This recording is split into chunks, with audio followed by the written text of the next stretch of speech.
Assalamualaikum warahmatullahi wabarakatuh. Perkenalkan, kami dari kelompok 6 ingin menjelaskan tentang materi karakteristik lumut. Perkenalkan, nama saya Anida Saputri Tanjung dan kawan saya Rusma yang Sulalari. Lanjutkan pilihan selanjutnya. Di sini saya akan menjelaskan pengertian tentang lumut. Tumbuhan lumut adalah sekumpulan tumbuhan kecil yang termasuk dengan Bryophyta. Tumbuhan ini termasuk juga tumbuhan tingkat rendah. Tumbuhan ini sudah menunjukkan diferensi tegas antara organ penyerap hara dan organ fotosintetik, namun belum memiliki akar dan daun sejati. Yang kedua, ciri-ciri lumut. Ciri-ciri lumut adalah tidak memiliki organ sejati, lumut tidak memiliki akar, tidak memiliki batang dan daun sejati seperti pada tumbuhan tingkat tinggi. Yang kedua, memiliki rizoid. Rizoid adalah struktur yang menyerupai akar, berfungsi untuk menempel dan menyerap air. Yang keempat, tidak berbunga dan berbiji. Lumut berkembang secara aseksual melalui spora. Yang kelima, ukuran lumut memiliki ukuran tinggi sekitar 0,2 hingga 10 cm.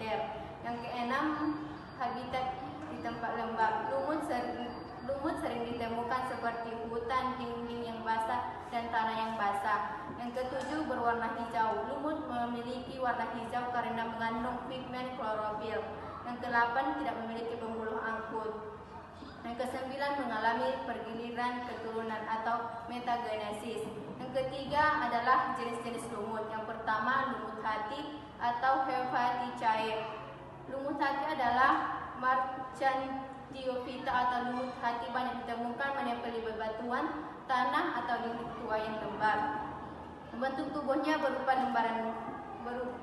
lembaran mirip bentuk hati dan banyak lekukan. Tubuhnya memiliki struktur yang menyerap akar, batang, daun. Lumut hati terbagi dua jenis, yaitu lumut hati bertalus dan lumut hati berdaun. Yang lumut hati bertalus adalah tubuh geometri berbentuk pipi dan berwarna hijau. Tidak dibedakan antara akar dan batang, daun. Contohnya adalah spesies Riccia, Marchatia, dan Lunularia. Yang kedua, lumut hati daun. Tubuh geometri memiliki struktur yang menyerupai daun, meskipun daunnya kecil dan tipis. Contohnya adalah spesies Jungermannia, Haplometrium, dan Schaffania. Saya akan melanjutkan penjelasan dari teman saya, yaitu Aninda. 2. Lumut tanduk atau Anthocerotosida. Lumut tanduk atau disebut juga Anthocerotosida adalah anggota tumbuhan tidak berpembuluh dan tumbuhan berspora yang termasuk dalam superdivisi tumbuhan lumut atau Bryophyta. Tumbuhan ini biasa hidup melekat di atas tanah dengan perantara ziroidnya. 3. Lumut daun atau Bryopsida. Lumut daun atau lumut sejati adalah tumbuhan yang termasuk dalam divisi Bryophyta sensu stricto atau musci. Tumbuhan lumut secara umum biasanya merujuk pada kelompok ini. Tumbuhan ini merupakan tumbuhan tidak berpembuluh dan tumbuhan berspora.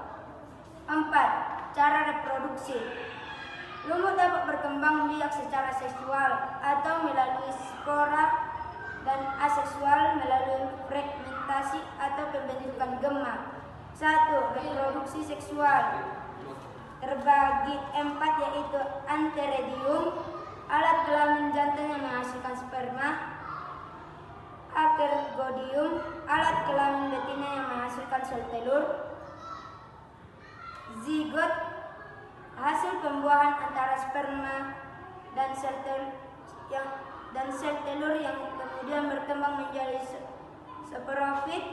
saprofit atau fase hidup lumut yang menghasilkan spora melalui meiosis. 2. Reproduksi aksesual. Fragmentasi bagian tumbuhan lumut yang terpisah, atau misalnya daun atau bagian batang, dapat tumbuh menjadi individu baru. Gemma, kuncup kecil yang tumbuh di permukaan gametofit dan dapat terlepas untuk tumbuh menjadi individu baru. 5. Faktor penyusun lumut. Faktor utama yang mempengaruhi penyusunan dan pertumbuhan lumut adalah kelembapan, suhu dan intensitas cahaya. Kelembapan yang tinggi sangat dibutuhkan oleh lumut karena mereka menyerap air melalui seluruh permukaan tubuhnya.